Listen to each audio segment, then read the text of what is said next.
Hindi ako nawalan ng pag-asa. Pilit kong hinanap ang lumang estasyon ng tren ng Giginto, Bulacan. Sa dulo ng palengke, isang lumang gusali ang bumungad. Ito na! Durog-durog na. Yung red bricks, oh!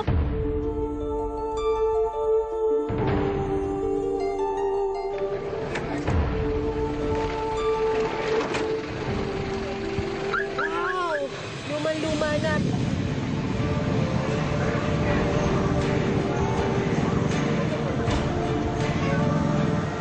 Sa isang bahagi ng pader, nakasulat ang aking hinahanap. Giginto. 1896? 1896, kasagsagan ng pag-aaklas laban sa mga Kastila. Isang grupo ng mga private at Espanyol ang sinalakay ng mga katipunero sa Giginto, Bulacan.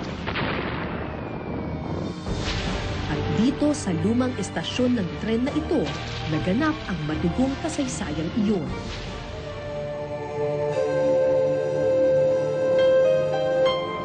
Pero ngayon, mga halaman at basura na lamang ang nakikinig sa mga bulong ng lumang pader. Malapit nang gumuho ang estasyon ng Giginto, kasama ang lahat ng alaala ng nakaraan. Mahalaga rin ang naging papel ng tren sa mga digmaan. Ilan sa ating mga bayani nakibaka sa loob mismo ng mga gusaling ito. Ang hawak ko dito ay ilan sa mga litrato na kuha ng Philippine-American War, mga 1899, circa 1899. At kung mapapansin mo dito sa mga litratong ito, ang common denominator nila, palagi silang along the riles. So halimbawa ito, mga sundalo na papunta sa gera, andun yung riles. Mga sundalong nagre-retreat, andun na naman yung riles. Sa bayan ng Malolos sa Bulacan, isang pulang gusali ang saksi sa digmaan. So parang naging battleground ang train station. Oo, kasi yan ang axis of the Philippine-American War in Luzon. Para bang yan yung linya ng tren, yan ang diyan nag-a-advance at diyan nagre-retreat yung Amerikano at saka Pilipino. The front line was defined by the railroad, where the battle along the railroad took place. So from Malolos, patras siya kasi na maabante yung hinahabol si Aguinaldo noon. Kaya every station makapto ng Amerikano, susubukan nila ng Pilipino sirain yung railroad para hindi maka-advance yung Amerikano. Sa huli, nagtagumpay rin ang mga Amerikano at tuluyang nasakop ang mga train station sa Luzon. Kuha ito noong 1899 sa Malolos train station nung panahon na nakuha na ng mga Amerikano yung control ng train station. So yung makikita ninyo, may mga Amerikanong sundalo pa na nakatayo at saka nakaupo dito sa train station na ito. More than 100 years later, ito na yung itsura ng Malolos train station ngayon. At kung magbabasihan natin itong litratong ito, nandito yung riles sa harap. So dapat nandito sa aking kinatatayuan yung riles. Of course, sa ngayon, non-existent na ito. Pero yung structure ng train station ay intact pa. Opisina na ngayon ng North Rail ang lumang estasyon ng tren sa Malolos.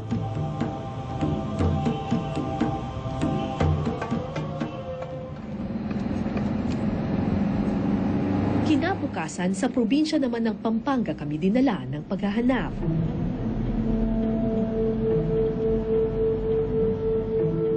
Animoy tagpo sa nakaraan ang sumalubong sa akin sa San Fernando, Pampanga.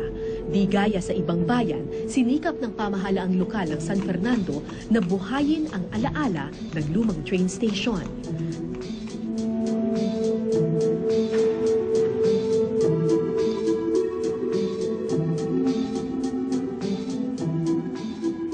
Nang magsara ang tren noong 1988, kwento ng mga taga rito, dinagsa ng mga treasure hunter ang istasyon, habang ibinenta naman ang pira-pirasong daang bakal. Ilan lamang ito sa mga naisalba ni Mang Fernando mula sa mga hukay. Ito yung rail na-save kong bricks. Ito saka yung release ayan. Ano po ito? Mga bricks na yun. May makikita mo yung pangalan nito. Tulad ng ito. San Pedro, Manila. Tignan mo. San Pedro, Manila. Oh, meron pang ibang may pangalan. Ito. Ito hindi ko na nabuo ito kasi ito. Yung iba si Pedrick Manila.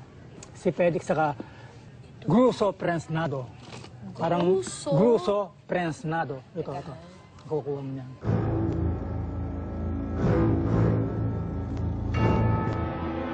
Noong 1892 nang una itong itatag, isa sa mga una nitong bisita ay si Dr. Jose Rizal. Ito ang unang hakbang niya sa kanyang misyon na maghikayat ng mga batang Pilipino ng Central Luzon na sumapi sa La Liga Filipina. Makalipas ang 50 taon, 1942, isang malagim at mapait na alaala naman ang nasaksihan ng mga lumang pader na ito, ang Death March. World War II, naging kuta ng mga Hapon ng San Fernando. Isan si Lolo Ruben sa mga sundalong pinalakad noon mula Bataan hanggang Pampanga. At sa lumang istasyon ng San Fernando natapos ang kanilang Death March. Marami nga namatay dahil sa buhaw. Oo. Maraming pag sumasalo ka, uminom ka sa mga gripo, binabaril ka. Kaya ako uminom ako sa kanal. May water lily. Kaya nagkasakit ako.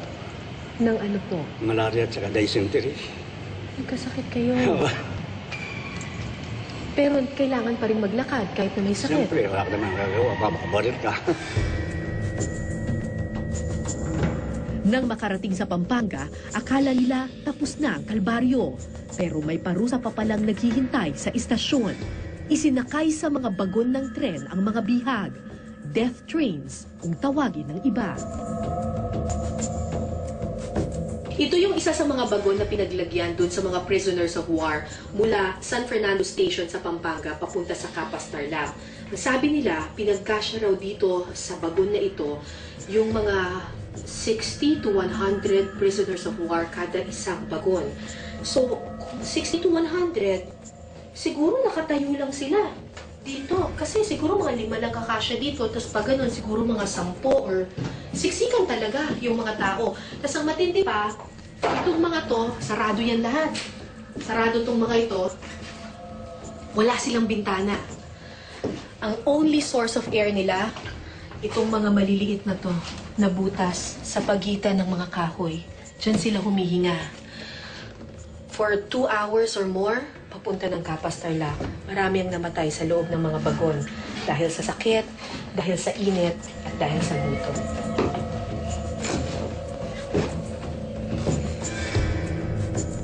Pero lahat ng dilim may sumisilip na liwanag. Habang nasa malagim na biyahe, kwento ng mga Death March survivors, tumigil sa isang bayan ang kanilang death train. Bumukas ang pinto at nang makita sila ng mga residente sa tabi ng daan, inabutan sila ng tubig at pagkain. Sa istasyon ng tren daw ng Angeles, Pampanga ito naganap. At ito ang susunod kong pakay.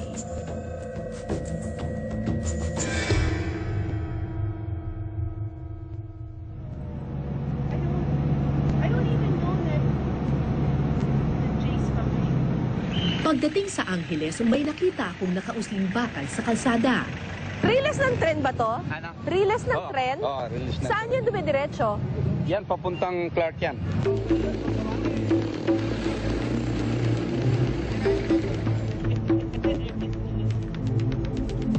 Sinundan ko ang bakas ng riles. At maya-maya pa, Ito siguro. Ay, ito. Ito kaya yun?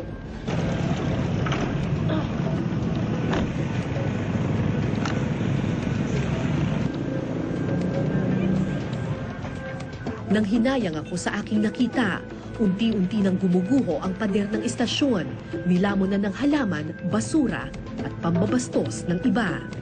Ang gusali na minsang naghatid ng liwanag sa mga Death March survivors, ngayoy basurahan at palikuran na ng iba.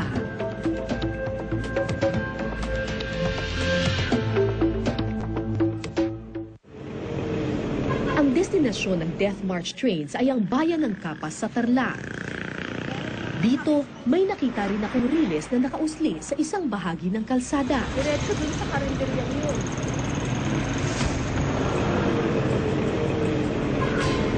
Sinundan ko ang direksyon ng riles, pero sabi ng mga tao, pinagpira-piraso na raw ang mga ito. Ito yung mismo yung relay. Eh, nasa na po yung bakal? Dito. Wala na. Ginawa na. Kinuha po nino. Mga tao. Anong ginawa dun?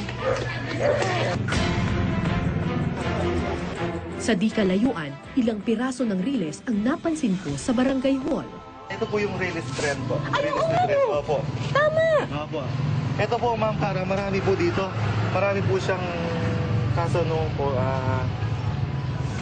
Oo. nawala na po yung iba, naibenta na po.